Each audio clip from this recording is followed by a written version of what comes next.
नमस्कार दोस्तों, मैं आज हम लोग अभ्यास सीरीज की हमारा लेक्चर नंबर को हम लेकर आए हैं।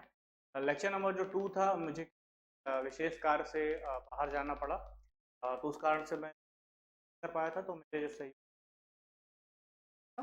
तो कभी कभी ऐसा हो सकता है कि मैं अवेलेबल ना रहूं, तो वीडियो किसी और को स्टार्ट करना पड़े, क्योंकि जो क्वेश्चन है, जो कंटेंट है, वो मैं ही और हमारी टीम ही डिज़ाइन करती है, डेवलप करती है। तो कोई ऐसा बहुत इशू आपको नहीं आएगा कंटेंट में। हो सकता है थोड़ा कई बार प्रेजेंटेशन पर नीचे हो, लेकिन मेन मोटिव ये है कि हम आपको क्वेश्चन कराएं और क्वेश्चन से रिलेटेड फैक्ट कराएं।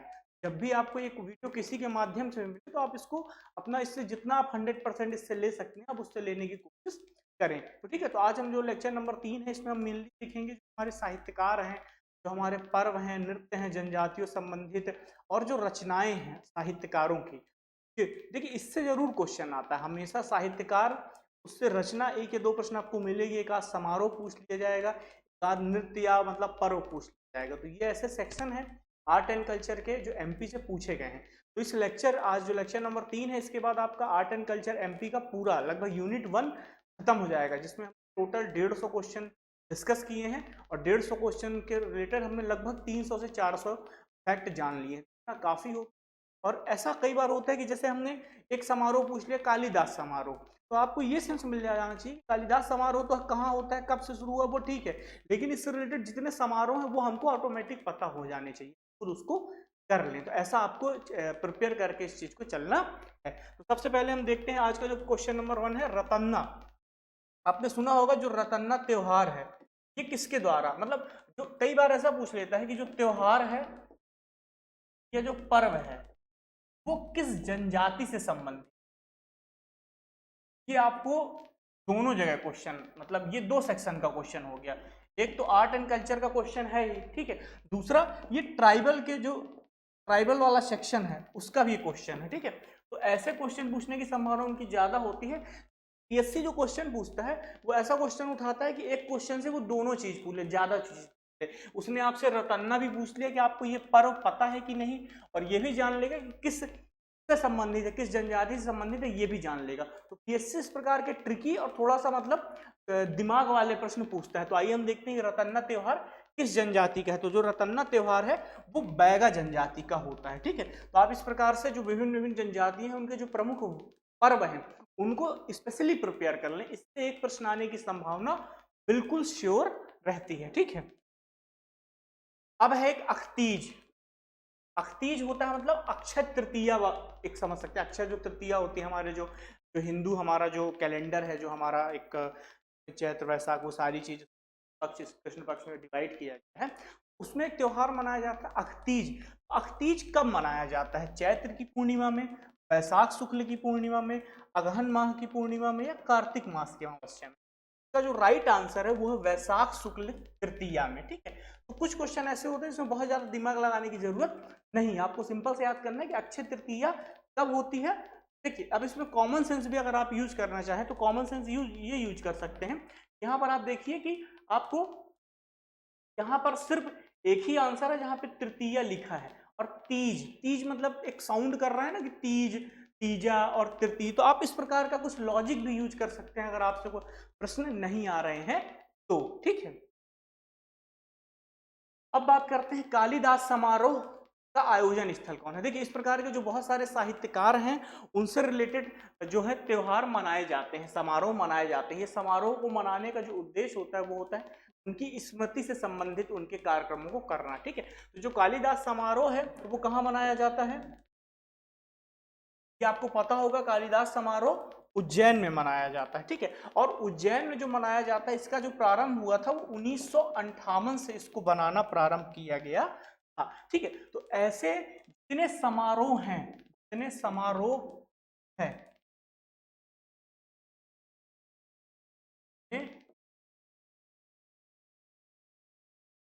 समारोह हैं, उनके आप 2 चीज याद रखिएगा।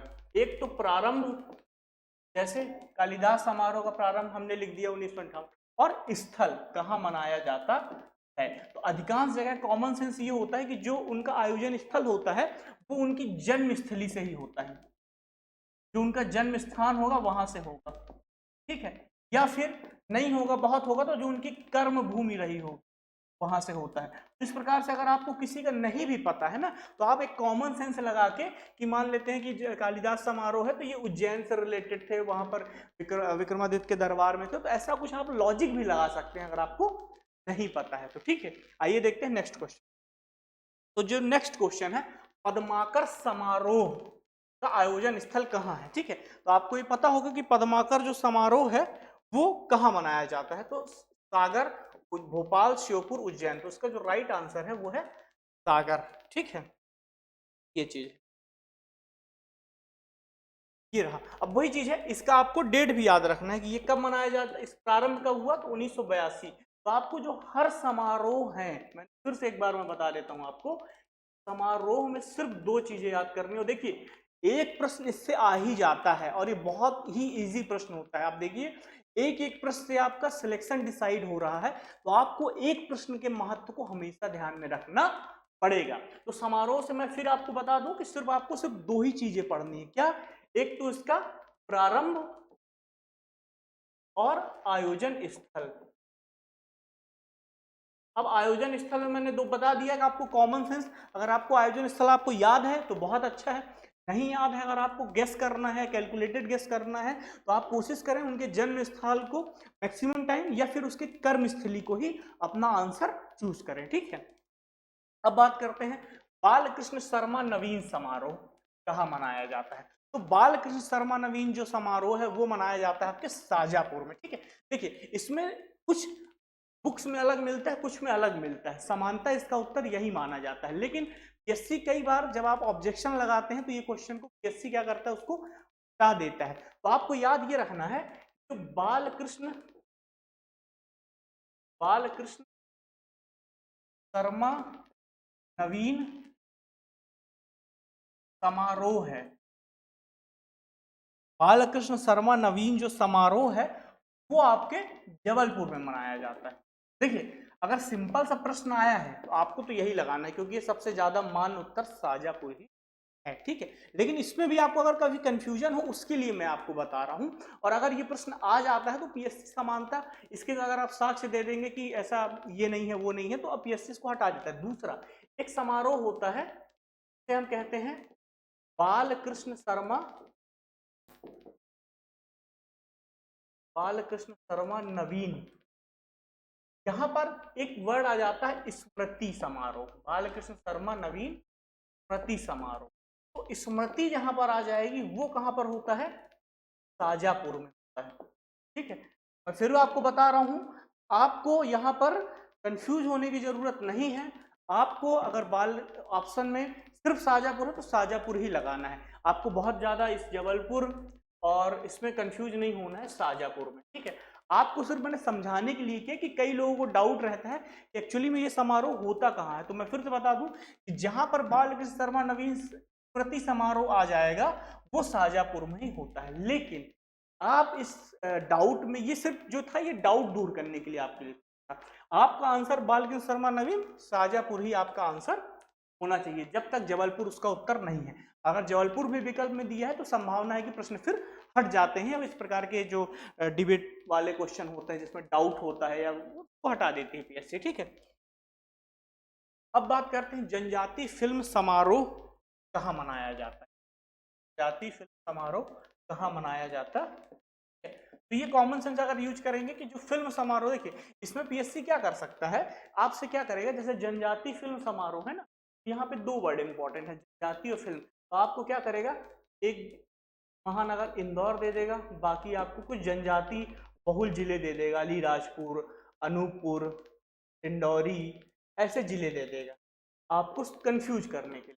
नहीं, यहाँ पर आपको याद रखना है कि कोई भी जो फिल्म जैसे समारोह होता है, जैसे बाहर अभी एमपी में आईफा होने वाला था, ठीक है, तो भोपाल, इंदौर ऐसी जगहों में होता है। तो जनजाति फिल्म समारोह, ये बहुत इंपॉर्टेंट प्रश्न है और इसका बिल्कुल एग्जाम में आने की संभावना है। तो जो जनजाति फिल्म समारोह है वो होता है आपके इंदौर, जिसे हम मिनी बॉम्बे कहते हैं। तो जनजाति जो फिल्म समारोह है वो कहाँ पर होता है, इंदौर में होता है। तो ऐसे क्वेश्चन में आपको थोड़ा सा ध्यान रखने की जरूरत है, कॉमन सेंस यूज करने की जरूरत है कि अगर एक से अधिक अगर ट्राइबल जिले दे दिए गए हैं ये कुछ अगर देखें कई बार प्रश्न नहीं भी आ रहा है तो हम रीजनिंग को सॉल्व कर सकते हैं। रीजनिंग आपने पढ़ी होगी, इनमें से अलग कौन सा दिख रहा है, ऐसे हम कुछ कैलकुलेटेड गेस करते हैं तो हमारे प्रश्न सही होने की संभावना बहुत ज्यादा होती है।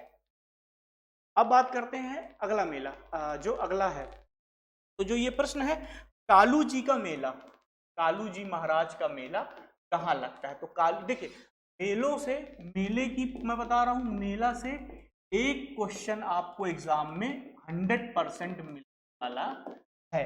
अब जब 100% श्योर है कि एक प्रश्न मिलने ही वाला है, पिछले वर्षों में हर वर्ष या हर दूसरे वर्ष एक प्रश्न पूछा ही जा रहा है, तो क्यों ना हम मेला के 15 से 20 मेले जो इंपॉर्टेंट मेले हैं उनको याद कर लें। देखिए आपको दुनिया भर के मेले भी याद करने की जरूरत नहीं है, अगर पीएससी अपने हिसाब से पूछेगा तो फिर वो संभावना नहीं है कि सोडलपुर का मेला ये कहाँ लगता है, वो फिर किसी जो वहाँ का होगा उसी से बनेगा। लेकिन 15-20 जो स्टैंडर्ड मेले हैं जिनकी सही में बुक में दिया हुआ है, उसको आप एक बार नेट से भी सर्च कर लें। और साथ साथ जो मेले जब भी पढ़ें तो मेलों में आप दो चीजों को ध्यान रखें, यहां पर आपको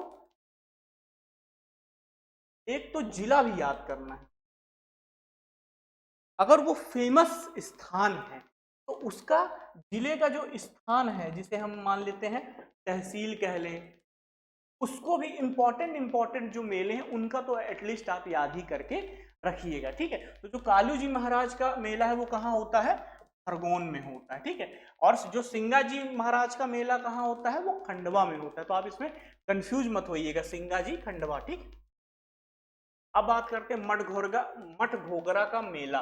देखिए बताया ना मेलों से प्रश्न बिल्कुल, और कई बार देखिए ये बताया ना आपको ये स्थल भी याद करके रखने पड़ेंगे, जैसे भैरवथन सिवनी, ठीक है, आपका अमरकंटक शहडोल, जैसे ये अनूपपुर है, कई बार अमरकंटक अनूपपुर, ठीक है, गाड़रवारा। तो मैंने वो जो बताया ना कि मेलों में आपको दो चीजें पढ़नी है, जिले भी पढ़ने हैं, साथ साथ जो कोई चर्चित स्थल है एग्जैक्ट लोकेशन भी उसकी आपको पढ़नी जरूरत है, वो एग्जैक्टली कहाँ पर लगता है, ठीक है।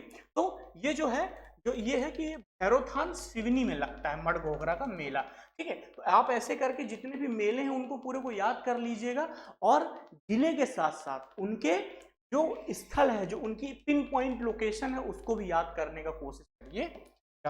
अब बात करते हैं जल बिहारी का मेला कहाँ लगता है। देखिए फिर वही चीज, जल बिहारी का मेला कहाँ लगता है, जल बिहारी का मेला आपको छतरपुर में लगता है। इसमें कुछ दिमाग लगाने की जरूरत नहीं है, इसमें कुछ लॉजिक की जरूरत नहीं है, आपको सिर्फ मेलों से रिलेटेड दो चीजें याद रखनी है। मेला आया, आपको उसका जिला याद होना चाहिए, और जो स्थल है जिसे हम लोकेशन कहते हैं, पिन पॉइंट लोकेशन जो वो याद रखनी है, ठीक है। तो मेले के प्रश्न एक बिल्कुल आते हैं और आपको बिल्कुल बनना है, और कई बार जो एक क्वेश्चन से सिलेक्शन रुक जाता है, हम ऐसे इजी क्वेश्चन की वजह से रह जाते हैं, तो उसको बहुत अच्छे से याद कर लेना है। आप अपने याद करने के लिए कुछ शॉर्ट ट्रिक्स का भी यूज कर सकते हैं, ठीक है। अब बात करते हैं जो घड़ल्या पर्व है वो किसने द्वारा, ये किसके द्वारा मनाया जाता है। तो जो घड़ल्या पर्व है वो लड़कों द्वारा मनाया जाता है, लड़की द्वारा मनाया जाता है, लड़का लड़की द्वारा। कई बार ऐसे डिटेल भी पूछ लेते हैं, और जब भी डिटेल पूछे जाते हैं ना तो उसमें कुछ स्पेसिफिक वो होता है। जैसे कोई अगर पर्व पूछा गया, सिंपल सा पूछ लिया जाता है कि ये किस एक तो पूछा जाता है उसका स्थान या क्षेत्र, ठीक है। दूसरा पूछ लिया जाता है अगर कोई पर्टिकुलर जनजाति से रिलेटेड है तो पूछ लिया जाता है, या फिर कई बार उसकी डिटेल पूछ ली जाती है, उसका मतलब डिटेल पूछ लिया जाता है, डिटेल्ड पूछ लिया जाता है कि इस पर्व में एक्चुअल में क्या होता है। जैसे आप देखोगे कि हमारे यहाँ गोल गधेड़ो हो गए, या फिर जो हमारा भगोरिया हाट होता है, ऐसे कुछ जो फेमस पर्व हैं, मेले हैं, उनका डिटेल भी पूछ लिया जाता है। तो जब भी आप पर्व को प्रिपेयर करें, किसी भी पर्व को या नृत्य को प्रिपेयर करें, तो सबसे पहले उसका स्थान पढ़ें, साथ साथ अगर उससे कोई ट्राइबल रिलेटेड है उससे, तो आप उस ट्राइब्स को प्रिपेयर करें कि एक्चुअल में वो किससे रिलेटेड है। देन इसके बाद कुछ इंपॉर्टेंट जो सेक्शन है, कुछ इंपॉर्टेंट पर्व है, कुछ इंपॉर्टेंट फेस्टिवल हैं, कुछ इंपॉर्टेंट मेले हैं, कुछ इंपॉर्टेंट नृत्य हैं, उनका डिटेल भी पढ़ें। तो जैसा ये प्रश्न है कि घड़ल्या पर्व किसके द्वारा मनाया जाता है, तो आपको ये पता होना चाहिए लड़कियों द्वारा मनाया जाता है। ये जो घड़ल्या पर्व है इसमें लड़कियां ही भाग लेती हैं, और भाग लेने का इसमें ये है कि देखिए घड़ल्या मतलब घड़ा, इससे आप याद रखिए, वो घड़ों को सिर में रख कर ही उसको उस पर्व को आयोजन होता है। तो ठीक है, इस प्रकार के आपको डिटेलिंग भी थोड़ी बहुत कर लेनी है। तो ठीक है, पर्व प्रिपेयर करना है, स्थान, जनजाति और डिटेल्ड। ठीक है, अब बात करते हैं मसन्या जो लोकगीत है। मसन्या जो लोकगीत है वो किस गाया जाता है, किस अवसर पर ये गाया जाता है। ठीक है, तो सबसे पहले बता दें कि जो मसन्या लोकगीत है वो कहाँ कब गाया जाता है, किस अवसर पर। तो मैंने बताया ना आपको, ये देखिए, अभी मैंने यही चीज बताई है। आप सबसे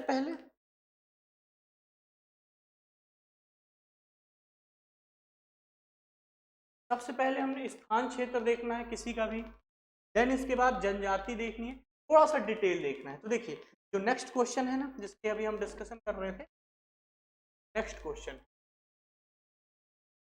उसका उसका हम यही देखते हैं, मसन्या लोकगीत गाया जाता है किस अवसर पर गाया जाता है। जन्मोत्सव पर, विवाह के अवसर पर, नवरात्रि पर, व्यक्ति की मृत्यु पर। ठीक है, तो ये क्लियर होना चाहिए कि आपको जो मसन्या लोकगीत है वो व्यक्ति की मृत्यु पर गाया जाता है। ठीक है, व्यक्ति की जब मृत्यु होती है तो उस समय कौन सा गीत गाया जाता है, मसन्या लोकगीत गाया जाता है। और साथ ही साथ देखिए, हमने बोला था ना क्षेत्र भी जरूरी है। कौन से क्षेत्र में, निमाड़ के क्षेत्र, जो है वो निमाड़ के क्षेत्र है। तो फिर मैं बता रहा हूं कि कोई भी पर्व अगर आपको पढ़ना है तो किस क्षेत्र का है, किस जनजाति से संबंधित है, तो है। ये जरूरी नहीं हर पर्व या गीत संबंधित नहीं होता है, लेकिन अगर है तो बहुत इंपॉर्टेंट है उस ट्राइब्स को भी जानना। देन इसके बाद उसकी थोड़ी सी डिटेलिंग भी कभी पीएससी पूछ सकता है। क्यों पूछ सकता है, क्योंकि पहले इतना क्लियर कट सिलेबस मेंशन नहीं था आर्ट एंड कल्चर का, लेकिन अब जो सिलेबस है वो बहुत ज्यादा क्लियर कट मेंशन किया गया है। तो अब थोड़ा सा डिटेल्ड भी पूछे जाने की संभावना बनती है। ठीक है, आते हैं नेक्स्ट क्वेश्चन में। तो कलगी तुर्रा लोकगीत है वो कहां पर गाया जाता है। जो कलगी तुर्रा लोकगीत है वो कहां पर गाया जाता है, मालवा में, बाण में, बुंदेलखंड में, बघेलखंड में। आप लोगों को पता होगा कि जो कलगी तुर्रा लोकगीत है वो बाण के क्षेत्र में गाया जाता है। ठीक है, अब जो फाग गायन, फाग गाया जाता है ना, फाग किस क्षेत्र में गाया जाता है, फाग बघेलखंड के क्षेत्र में गाया जाता है। देखिए बताया ना, क्षेत्र इंपॉर्टेंट है, डिटेल्ड इंपॉर्टेंट है, और कुछ ट्राइब्स से रिलेटेड है वो इंपॉर्टेंट है। तो जो फाग है कहाँ गाया जाता है, जो फाग है वो बघेलखंड के एरिया में गाया जाता है। और ये मतलब इसमें होता क्या है, तो ये न महाभारत कथाओं पर आधारित है, ना ही ये रामायण कथाओं पर आधारित है, ना ही ये हरिश्चंद्र की कथाओं पर आधारित, बल्कि यह राधा कृष्ण जो भगवान है उनकी लीलाओं पर आधारित है। इसका जो फाग गायन है उसका जो मेन, उसका जो केंद्र है वो है राधा कृष्ण की लीलाएं, इसका केंद्र बिंदु है। तो फिर मैं दोहरा रहा हूं कि थोड़ा बहुत हर पर्व, नृत्य, समारोह, इनकी डिटेलिंग भी आप पढ़कर जाएं।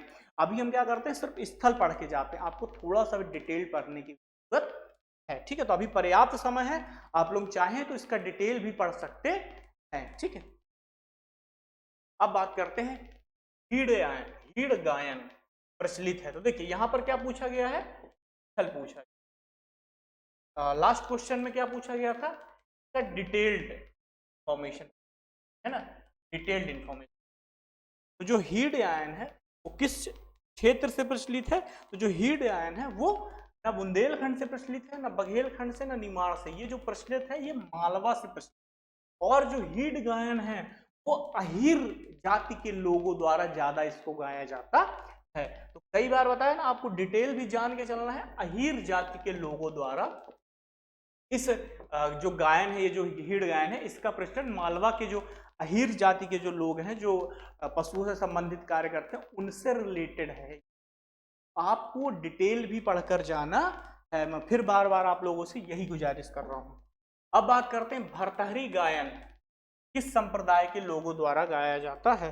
तो जो भरथरी गायन है वो देखिए, अब फिर यहाँ पर संप्रदाय पूछ लिया गया, या जनजाति या लोग, जो भी ग्रुप इन्वॉल्व है। तो फिर से मैं आपको बता दूं, कोई भी गायन, नृत्य,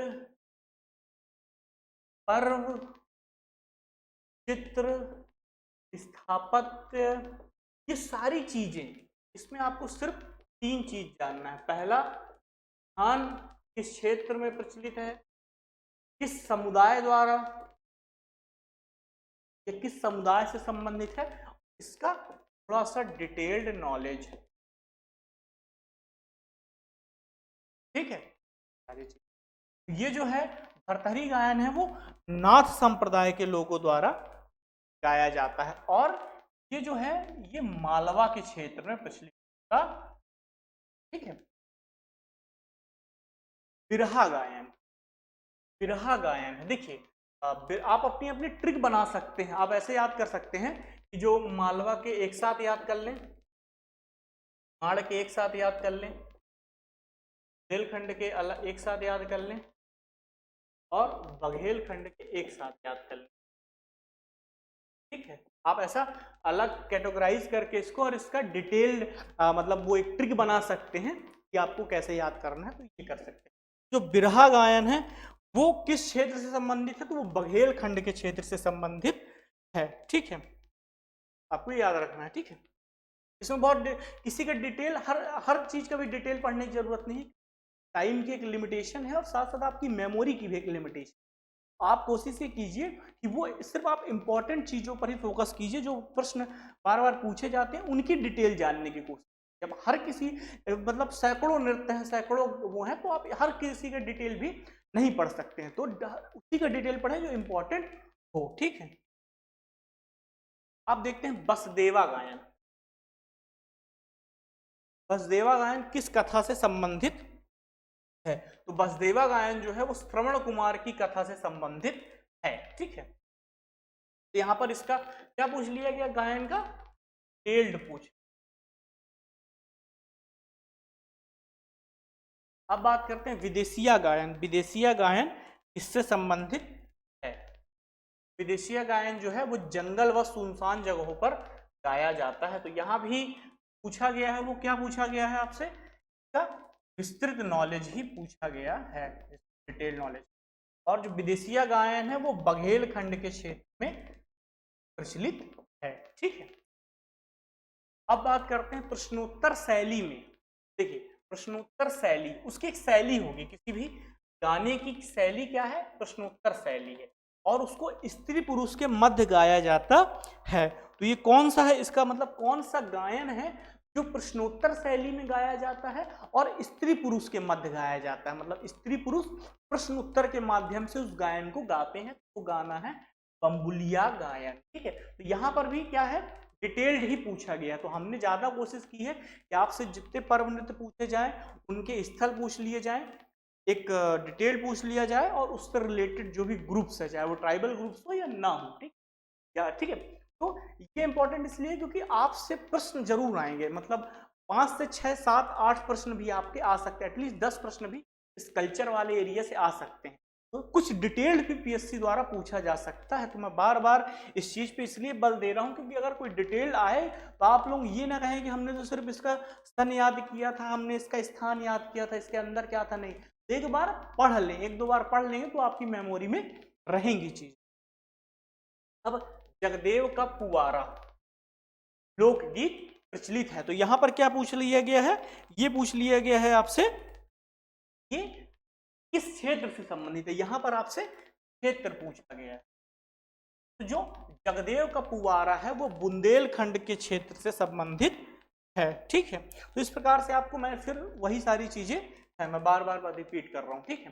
फिर जो है ईसुरी, ईसुरी के आश्रयदाता कौन है, तो आपको पता होना चाहिए कि जो ईसुरी के आश्रयदाता है वो है हमारे वीर सिंह जुदेव, ओरछा के जो शासक थे वीर सिंह जुदेव, उनके ईसुरी दरबार में रहते थे, मतलब उनके कवि थे। ईसुरी किस भाषा के कवि हैं, प्रश्न ये भी बनता है। ईसुरी बुंदेली भाषा के कवि, ठीक है, या बुंदेली भाषा के बहुत फेमस कवि हैं, तो ऐसा भी प्रश्न पूछा जा सकता है, ठीक है। जब भी आप कोई व्यक्तित्व या साहित्यकार पढ़ें, साहित्यकार को तैयार करने के लिए आप 3-4 चीजें याद रखें। पहली चीज क्या याद रखेंगे आप,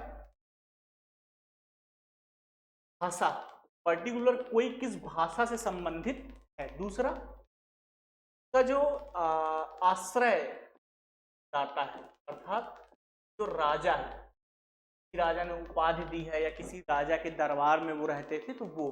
दूसरी जो चीज, जो अगली चीज पढ़नी है, वो उनकी रचनाएं पढ़नी।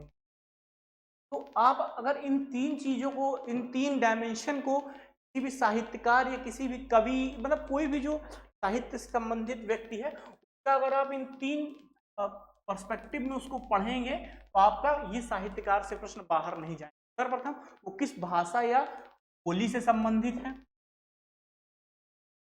किस राजा के द्वारा उसको आश्रय दिया गया था, और उसकी रचनाएं क्या है। ठीक है, तो रचनाओं को आप शॉर्ट ट्रिक बनाकर याद कर लें। ठीक है, तो जो ईश्वरी के आश्रयदाता थे वो ओरछा नरेश वीर सिंह जूदेव थे। अब बात करते हैं जो संत सिंगा जी हैं, उनका मेला या वो किस अंचल के कवि हैं। ठीक है, वो मैंने बताया ना किस भाषा है, किस अंचल क्षेत्र, तो ये जो है ये निमाड़ से संबंधित है। ठीक है, यहाँ पर आपको मैं बता दूं कि जैसे कालू जी का मेला खरगोन में लगता था, तो संत सिंगा जी का जो मेला है कहाँ लगता है, ये आपके खंडवा में लगता है। क्यों लगता है, क्योंकि मेला कहाँ पर लगता है, समाधि पर लगता है। जब समाधि खंडवा में है तो उसका मेला कहाँ लगेगा, खंडवा में ही लगेगा। तो आप जो सिंगा जी हैं और जो आपके ये कालू जी हैं, इनमें कंफ्यूज मत होइएगा। ठीक है, अब बात करते हैं 12 मासी 15 तिथि रचनाएं किसकी। ठीक है, जो 12 मासी और 15 तिथि रचनाएं किसकी हैं, घाघ की रचनाएं हैं। घाघ भंडारी, घाघ भंडारी किससे संबंधित कवि हैं, आप सभी को पता होगा। घाघ भंडारी जो हैं वो कृषि, उन्हें कृषि वैज्ञानिक भी कहा जाता है। वो अपनी रचनाओं के माध्यम से क्या करते थे कि मौसमों का पूर्वानुमान लगाते थे, और उससे कृषि में बड़ी हेल्प मिलती थी। तो एक तरीके से उनको कृषि मित्र भी कहा जाता था। ठीक है, तो देखिए कुछ रचनाओं पे आप देखिए, कुछ कॉमन सेंस यूज करिएगा। इनकी रचनाओं में हमेशा कौन से वर्ड मिलेंगे, 12 मासी, मतलब ऐसा मिलेगा कि वो कुछ मौसम या उससे संबंधित कुछ बता रहे हैं, कृषि या मौसम से संबंधित। तो 12 मास के बारे में बता रहे हैं, 15 तिथि के बारे में बता रहे हैं। तो जो घाघ की रचनाएं होंगी, घाघ की रचनाओं में आपको समानतः कॉमन सेंस ये यूज करना है, यहाँ पर मौसम और कृषि से संबंधित शब्द होंगे। तो कई बार आप ऐसे कॉमन सेंस भी यूज कर सकते हैं अपने आंसर को सॉल्व करने के लिए। ठीक है, जगनिक दरबारी कवि थे। तो जगनिक किसके दरबारी कवि थे, यहां पर बात की जा रही है। जो जगनिक थे वो जगनिक दरबारी कवि किस शासक के थे, क्या वो धार के शासक राजा भोज के थे, नहीं। क्या वो ओरछा नरेश वीर सिंह जूदेव के थे, नहीं। क्या वो कलिंजर के राजा परमाल के थे, बिल्कुल सही। ठीक है, ऐसे आपको मैंने बताया ना कि जब भी साहित्यकार पढ़ेंगे आप, जब भी, फिर से इसको बता दूं, आप साहित्यकार पढ़ें सिर्फ 3 चीजों को फोकस करें, भाषा या क्षेत्र। भाषा सही, क्षेत्र क्लियर हो जाता है। देन उसके बाद उनके राजा, किस राजा के दरबार में थे, किस राजा के दरबारी कवि थे, किस राजा ने उनको का उपनाम दिया, और उनकी रचनाएं। और आप इन तीनों चीजों से साहित्यकार के चैप्टर को पढ़ेंगे, आपको कभी कोई दिक्कत नहीं आएगी। तो चाहे वो भाषा क्षेत्र पहले कर लें, इस राजा के अंतर्गत थे, और फिर उनकी रचनाएं क्या क्या थी, तो आप ऐसे इस प्रकार से प्रिपेयर कर सकते। अब बात की जाए किस कवि ने कृषि के लगभग प्रत्येक पहलू पर प्रकाश डाला है। तो अभी हमने बात की थी ऐसे कौन से कवि हैं, ये हैं घाघ, घाघ भंडारी। अब बात करते हैं भारत का शेक्सपियर किसे कहा जाता है। ये बहुत ही इजी क्वेश्चन है। ये भारत का शेक्सपियर कालिदास को कहा जाता, कालिदास को कहा जाता। आपको बता दूं साहित्यकारों के, आप वहां पर मेंशन करना भूल गया था, भूला नहीं था, वो इतना इंपॉर्टेंट नहीं है। किसी किसी साहित्यकार के ही, जैसे भारत का शेक्सपियर, भारत का मिल्टन, रीति काव्य के जनक, तो ऐसे जो उपनाम दिए गए हैं, तो आप कई बार पीएससी क्या करता है, उनके उपनाम पूछ लेता है कि भारत का शेक्सपियर कौन है, कालिदास, भारत का मिल्टन कौन है। तो इस प्रकार से भी आपको प्रिपेयर रहने की जरूरत है। तो आप साहित्यकारों के, वो भी मुख्य साहित्यकार, मुख्य नहीं, कुछ ही साहित्यकारों के उपनाम हैं, ठीक है। तो आप जो फेमस साहित्यकारों के जो उपनाम है उसको भी बहुत अच्छे से प्रिपेयर करते चलें। मैं बता रहा हूं, अगर आप इस अप्रोच से जाएंगे आपका काम भी कम होगा, और स्मार्ट वर्क इसे ही कहते हैं। नहीं तो आपके लिए पढ़ने के एक एक साल पढ़ने के बाद भी प्रीलिम्स क्वालिफाई नहीं होता। उसका रीजन यही है कि हम उसको स्मार्टनेस से डील नहीं करते, ठीक है।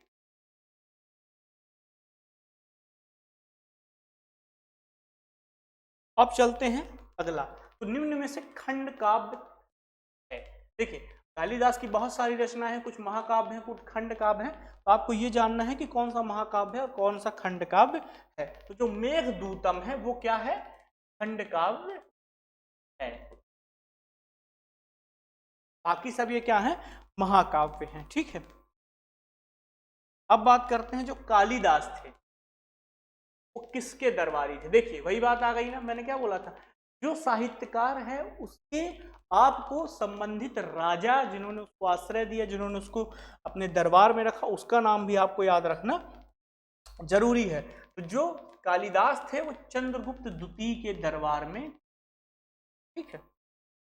अब निम्न में से भर्तृहरि की रचना कौन सी नहीं है। देखिए जो कौन सी रचना नहीं है, देखिए दो प्रकार से प्रश्न पूछता है पीएससी रचनाओं से संबंधित। एक पूछता है कौन सी रचना है, मान लेते हैं कौन सी रचना भर्तृहरि की रचना। दूसरे प्रश्न पूछता है कौन सी रचना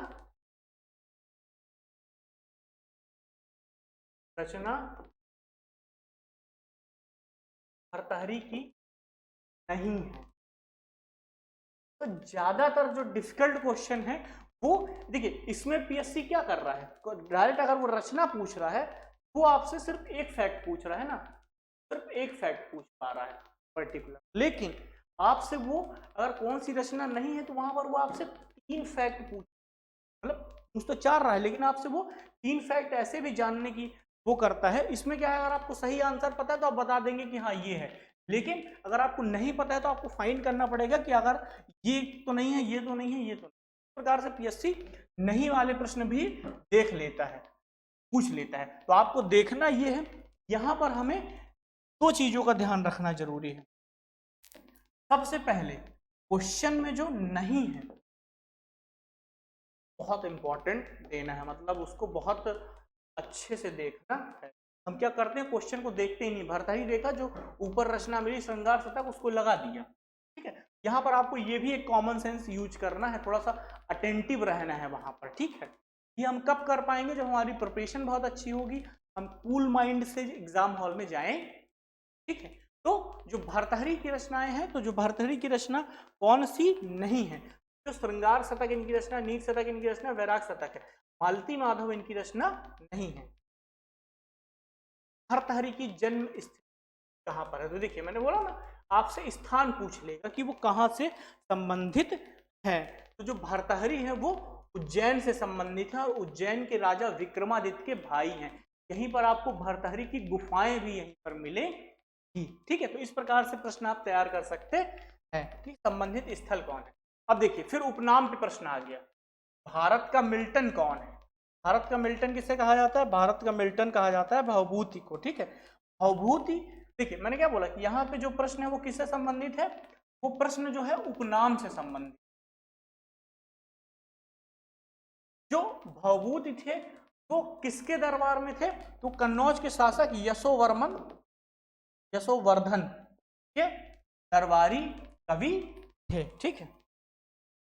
अब बात की जाए कादंबरी किसकी रचना है, तो कादंबरी किसकी रचना है, तो कादंबरी जो है वो आप देख लेते हैं कि कादंबरी बाणभट्ट की रचना है, केशवदास की है, कंठ की है, पद्माकर। तो आपको पता है बाणभट्ट की रचना है कादंबरी। बाणभट्ट जो थे किसके दरबार में थे, हर्ष के दरबार में थे, हर्ष कन्नौज के शासक थे उनके दरबार में थे, ठीक है। अब कठिन काव्य का प्रेत किसे कहा जाता है, देखिए यहां पर जो प्रश्न है ये किससे संबंधित है? उपनाम से संबंधित। ठीक है, तो फिर बता देता हूं कि साहित्यकार के लिए आपको सबसे पहले उपनाम देखना है, उसका स्थान, भाषा या बोली देखना है, या फिर आपको उससे संबंधित राजा देखना है, या फिर रचनाएं देखना। आपको यही 4 चीज देखनी है साहित्यकारों से रिलेटेड। आप अगर इन 4 चीजों को तैयार कर लेते हैं तो इससे आगे प्रश्न नहीं जाएगा। संभवतः अधिकांश प्रश्न इन्हीं 4 डायमेंशन में आते हैं। ठीक है, तो जो कठिन काव्य का प्रेत है वो किसे कहा जाता है? कठिन काव्य का जो प्रेत है वो केशवदास को कहा जाता है। ठीक है, जो केशवदास थे वो ओरछा शासक इंद्रजीत सिंह के दरबार में कवि थे। तो किसके शासक भी आप याद करते चलें साथ। अब बात करते हैं केशव प्रसाद या केशव दास की रचना है, तो यहां पर आपसे है पूछा गया, नहीं तो केशव दास की कौन सी रचना है? तो जो केशव दास की रचना है, क्या केशव दास की रचना जगत विनोद है, नीति दशक है, हितोपदेश है, रामचंद्रिका है? तो केशव दास की रचना क्या है? रामचंद्रिका है। तो ये प्रश्न किससे संबंधित था? ये प्रश्न जो था वो किससे संबंधित निकला है? ये प्रश्न था आपका रचना से संबंधित।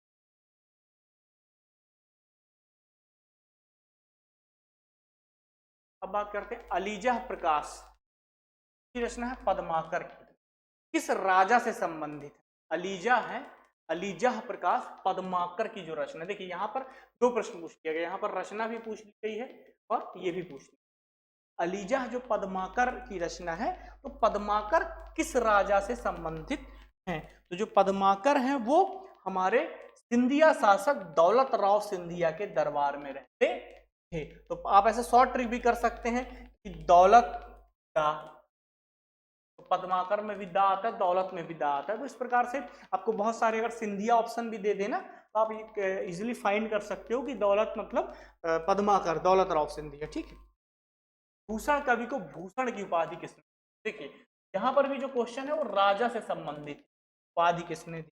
ठीक है, तो जो भूषण को उपाधि दी थी वो राजा रुद्रदेव सोलंकी ने। ठीक है, तो भूषण जो थे उन्हीं के दरबार में रहते थे। अब बात करते हैं भूषण किस राजा के दरबारी कवि थे? तो भूषण जो थे वो छत्रसाल के दरबारी कवि थे। ठीक, भूषण कवि का जो मूल नाम है, जो भूषण है उनका जो कवि का जो मूल नाम है वो मूल नाम है उनका जटाशंकर, ये आपको पता होगा। ठीक है, और इन्हें भूषण को क्या कहा जाता है? रीति काव्य का जनक भी कहा जाता है। ठीक है, मैं इधर इसलिए हूं कि आपको प्रश्न दिख सके, कई लोगों का वो है कि प्रश्न नहीं है। ठीक है, तो रीति काव्य का जो जनक है वो जो जटाशंकर है, उसे भूषण, जो भूषण का जो मूल नाम है वो जटाशंकर था। किस कवि को रीति काव्य का जनक कहा जाता, प्रवर्तक कहा जाता है? ठीक है, तो सॉरी, कहने का मतलब ये था कि जो रीति काव्य से का प्रवर्तक है वो तो केशवदास है, भूषण जो है संबंधित है। यहाँ पे आप ये चीज को क्लियर कर लेना, जो रीति काव्य का जो जनक है, प्रवर्तक है, वो केशवदास को ही कहा जाता है। भूषण भी रीति काल से संबंधित हैं, लेकिन अगर प्रश्न पूछा जाए प्रवर्तक, तो यहाँ पर आप बिल्कुल याद रखिएगा, प्रवर्तक रीति काव्य का केशवदास का प्रवर्तक में भी कहा है और केशवदास में भी कहा है। ठीक, अब बात करते हैं प्रताप व करमवीर पत्रिका का संपादन किसने किया? तो प्रताप व करम जो वीर पत्रिका है उसका संपादक माखनलाल चतुर्वेदी। तो इनकी रचना कई बार पत्रिकाएं भी पूछी जाती हैं। आपको ये भी पता होना चाहिए कि प्रभा नामक एक पत्रिका थी, उसका प्रकाशन भी माखनलाल चतुर्वेदी क्या था। ठीक है, पुष्प की अभिलाषा, देखिए अब ये रचना, ये आपको बहुत ज्यादा इसमें दिमाग लगाने की जरूरत नहीं है, जो रचनाएं हैं वो आपको याद करनी पड़ेगी, या फिर आप कोई ट्रिक बना के अगर याद कर सकते हैं तो ट्रिक बना सकते हैं, लेकिन ये आपको याद ही करनी पड़ेंगी, इसमें कोई बहुत ज्यादा वो नहीं है। जो पुष्प की अभिलाषा है वो जो रचना है वो किसकी है? वो रचना है माखन लाल चतुर्वेदी की रचना है। अब बात करते हैं सुभद्रा कुमारी चौहान की रचना नहीं है। तो देखिए यहाँ पर जो क्वेश्चन आ गया वो किसका आ गया है, नहीं का आ गया। तो आपको सबसे पहले इस नहीं को ध्यान देना है, फिर उसके बाद जाना है कि कौन नहीं है। जो सुभद्रा कुमारी चौहान है उनकी जो रचना है, कौन सी रचना उनकी नहीं है, तो जो उनकी रचना है वो बिजुरी उनकी रचना नहीं है। बाकी त्रिधारा, मुकुल, बचपन ये इनकी रचनाएं हैं। सुभद्रा कुमारी की रचनाएं वीर रस, देशभक्ति से संबंधित रहेंगी। मतलब कई बार आपको अगर नहीं भी पता है तो आप एक थोड़ा सा कॉमन सेंस कह सकते हैं कि किस जो साहित्यकार है उनका जोनर क्या था, वो किससे संबंधित थे। ठीक है, तो गीत फरोश चकित है दुख किसकी रचना है। तो जो गीत फरोश चकित है दुख ये है भवानी प्रसाद की रचना, भवानी प्रसाद मिश्र, भवानी प्रसाद मिश्र की रचना है। अब मैं आपको बता दूं कि भवानी प्रसाद जो मिश्र हैं ये थोड़ा सा व्यंग्यकार टाइप के वो थे। ठीक है, तो गीत फरोश चकित है दुख उनकी रचनाएं हैं। चांद का मुंह टेढ़ा काठ का सपना, ये कि चांद का मुंह टेढ़ा काठ का सपना ये किसकी रचना है, ये रचना आपकी गजानन माधव मुक्ति बोध से है। ये कई बार प्रश्न पूछा जा चुका है कि चांद का मुंह टेढ़ा रचना है। तो रचनाएं आपको मैं फिर से बता दूं, रचना आपको याद ही करनी पड़ेगी, कोई अल्टरनेटिव नहीं है। या फिर अगर आप शॉर्ट ट्रिक बना सकते हैं, या अगर हम मान लें कि आपका हिंदी साहित्य ऑप्शनल है, किसी या हिंदी में तेज रुचि, तब एक अलग बात है। लेकिन एक सामान्य स्टूडेंट को जो रचनाओं को सिर्फ जनरल स्टडीज के लिए पढ़ता है वो आपको इसी में पढ़नी है। एज वेल मैं आपको ये बता दूं कि ये आपके मेंस में भी इंपॉर्टेंट रोल अदा करेंगी। चाहता हूं कि आप लोग अधिकांश रचनाओं को याद कर लें, तो एक दो क्वेश्चन अगर प्री में आते हैं तो वो आपसे बन जाए, कई बार मेंस में भी ऐसे क्वेश्चन आ जाते हैं। ठीक है, रानी नागफनी की कहानी, नागफनी की कहानी किसकी रचना है। तो जो रानी नागफनी की कहानी है वो हरशंकर परसाई की रचना, और ये व्यंग्यकार है, व्यंग्यकार है। निम्न में से बालकृष्ण शर्मा नवीन की रचना नहीं है। कुमकुम, रश्मि रेखा, उर्मिला और खुशबू के शिलालेख, इनकी रचना जो है खुशबू के शिलालेख नहीं है। बालकृष्ण शर्मा नवीन की जो रचनाएं होंगी उनमें ज्यादातर नाम स्त्रीवाद पर आधारित होगा। कुमकुम, रश्मि रेखा, उर्मिला। ठीक है, तो आप बालकृष्ण शर्मा नवीन के रचनाओं को ऐसा याद कर सकते हैं कि ज्यादातर जो स्त्रीवाद, फेमिनिज्म टाइप की जो चीजें होंगी, जैसे नारीवाद कहते हैं, वैसी जो रिलेटेड रचनाएं होंगी वो सारी किसकी होंगी, बालकृष्ण शर्मा नवीन की होंगी। ठीक है, नर्मदा की यात्रा किसकी रचना है, ये रचना है अमृतलाल बेगड़े की। अमृतलाल बेगड़े को क्या कहा जाता है, नर्मदा पुत्र भी कहा जाता है। तो इस प्रकार से आपको ये भी है, नर्मदा की इन्होंने यात्रा भी की है। इनकी मृत्यु 2018-19 में हुई है, 2019 के आसपास इनकी मृत्यु हुई है, 2018-19 का भी कंफर्म नहीं। तो ये लेटेस्ट में इनकी मृत्यु हुई है। तो ऐसे प्रश्न पूछे जाने की संभावना बन सकती है, करंट में थोड़ा सा चर्चा में रहे हैं, नर्मदा हमेशा चर्चा में रहती है, तो इस प्रकार से प्रश्न भी बन सकता है। तो नर्मदा की यात्रा किसकी रचना है, अमृतलाल बेगड़े की। जीवन के गान मिट्टी की बारात, जीवन के गान मिट्टी की बारात ये किसकी रचना है, तो ये जो रचना है ये शिवमंगल सिंह सुमन की रचना है। शिवमंगल सुमन सिंह की जो रचना है उसमें आपको मौसम, पर्यावरण ऐसे वर्ड आपको बहुत मिलेंगे।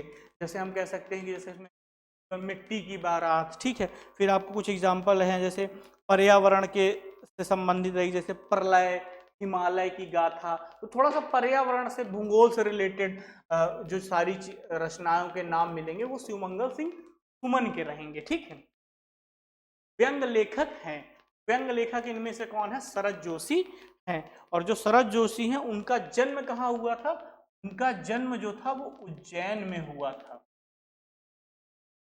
उज्जैन में हुआ था। कवि प्रदीप का जो जन्म स्थल है, कवि प्रदीप का जो जन्म स्थल है वो कहाँ पर है, तो कवि प्रदीप का जो जन्म स्थल है वो उज्जैन में है। और कवि प्रदीप जो थे उन्होंने 1962 के युद्ध में एक गाना लिखा था, जरा याद करो कुर्बानी जो शहीद हुए हैं उनकी। वो गाना गाया किसने था? वो लता मंगेशकर ने गाया था। और ये जो कवि प्रदीप है, ये आपके राष्ट्रभक्ति पर गीत लिखते हैं। ठीक है, तो ये इंपॉर्टेंट है। एक चीज मैं आपको बताना चाहता था जो आपको याद रखना है, यहां पर आपको माखनलाल चतुर्वेदी, एक जो कंफ्यूजन लोगों को रहती है, माखनलाल चतुर्वेदी,